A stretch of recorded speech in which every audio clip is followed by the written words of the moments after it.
Hey, I'd like to welcome you to another episode of the Mission Matters Business Podcast, your source for all things business.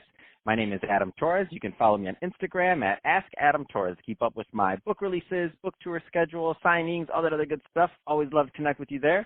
And as always, if you'd like to apply to become a co-author of one of my upcoming books, just head on over to the website, missionmatters.com, and click on Become an Author to Apply. All right, so today I have Jonathan Brickman on the line. He's the managing director over at Brickseller. Jonathan, welcome to the show. Hey, thanks, Adam. Thanks for having me. I appreciate it. So excited about today's topic. So we're going to talk about early stage company growth and what that looks like. But before we do that, let's get a little bit further into what you're doing over at Brickseller. Tell us a little bit more about the company, please. Yeah, so this is kind of a result of me spending probably 20, 25 years of doing startups, early growth companies, and having experience, literally starting from an idea all the way through exit. And I guess as I'm in my trimester of business here, I've been giving back in the form of mentorship and doing advisory work. And, what I found along the way is that there's a lot of early stage companies, startups, that need help because they haven't done it before. So it's a lot easier today than it was when I was getting started to actually tap into resources. So, I'm one of the resources that helps these companies get organized and get started and start to scale. What are the right types of companies that are typically a good fit for Brickseller? Because there's a lot of business owners, entrepreneurs, executives listening, and at the end of this, I'm going to ask you to leave your website or how can people connect with you. I just want to make sure the right kind of people follow up. What are the right types of companies you like working with?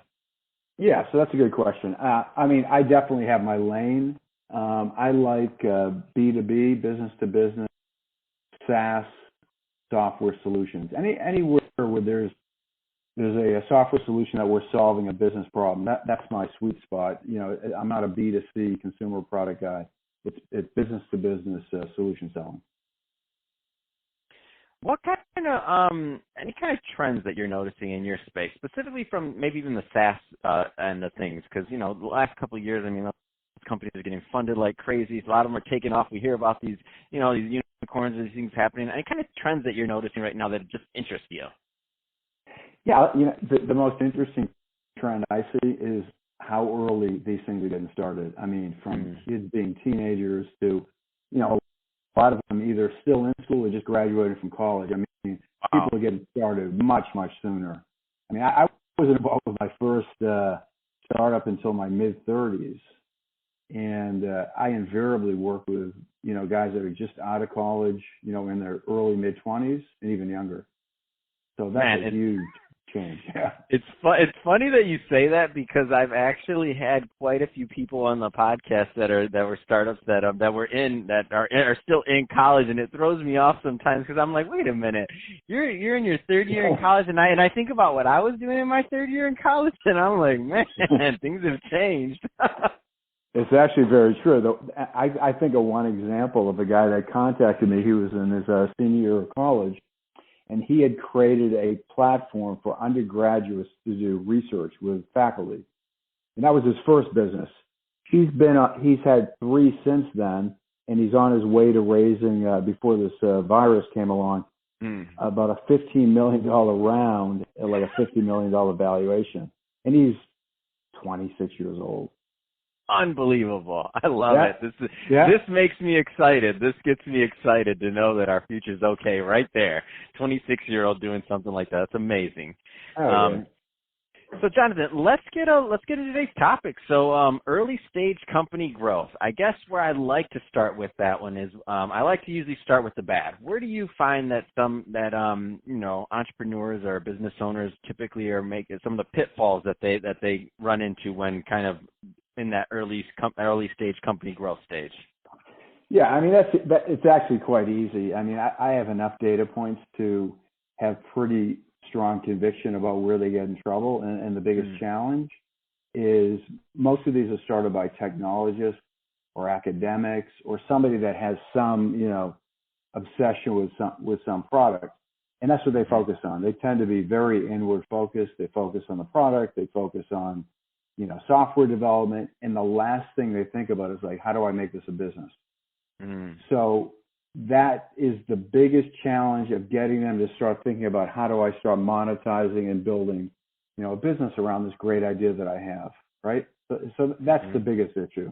The second biggest issue that I encounter is the founder to let go of their business and allow somebody else to come in with a different skill set that can help them scale, right?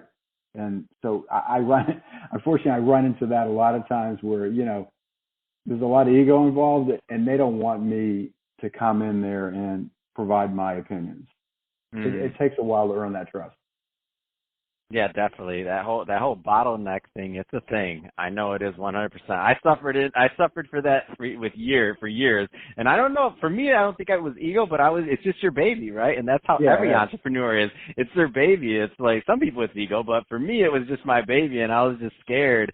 And my business didn't really start growing until I brought in people that knew a lot about some of the other things we were doing than I did. And I was able to just let go. And I'll tell you what, for all the founders out there right now that are suffering from that bottleneck syndrome, which I suffered from for years, it's so nice to be on the other side. I mean, it's so daunting and so taxing on you to have to do everything, or feel you have to, or that you're the only person that can do something. Once you get to that other side of actually bringing in people that are better than you for certain things, and then you realize it, you're like, I can breathe. Like there's light at the end of the road on that one, huh, Jonathan? Well, listen, absolutely. Tom Brady, I don't know if you like the Patriots, but I'm a New England guy, so I'll refer to Tom Brady. But, he's the quarterback, right? So his job is to orchestrate the team, right? So they can move down the field. And that should be the job of the CEO. They're setting the vision, but they're putting all the players on the field in the right position so they can actually execute. But it takes a while for people to make that leap instead of thinking they have to do everything, and they're in the middle of every process. Right. So, completely agree. So let's say that you have a company out there and they're starting to get some traction and they're in that growth mode, and it's like, oh man, this thing's gonna work. What's the first thing that kind of comes to your mind in terms of coaching or consulting to them? Just in general, what theme comes to your mind first of something they're going to be facing?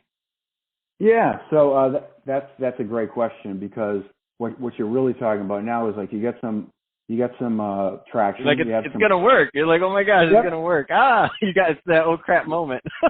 Which is really the hardest part of any business, right? Getting market fit, getting validation, knowing that somebody's going to actually pay for your product or service. That is really the hardest thing to accomplish. After that, it's really just like, putting the army on the field. It's all about process, right?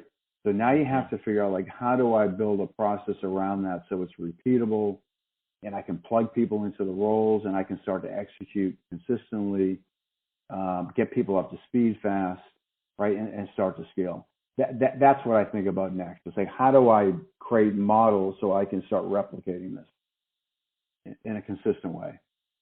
No, I love it. And the model part, that was, it's tricky because now you're if you go back to your first tip and thinking about getting out of the way of yourself a little bit, and then now you're to that model stage. I feel like every single one of these stages you get to as an entrepreneur, like you have to grow obviously inwardly, but also outwardly and in your skill set, whether it's management, whether it's all these different hurdles that come to you that maybe you weren't prepared for.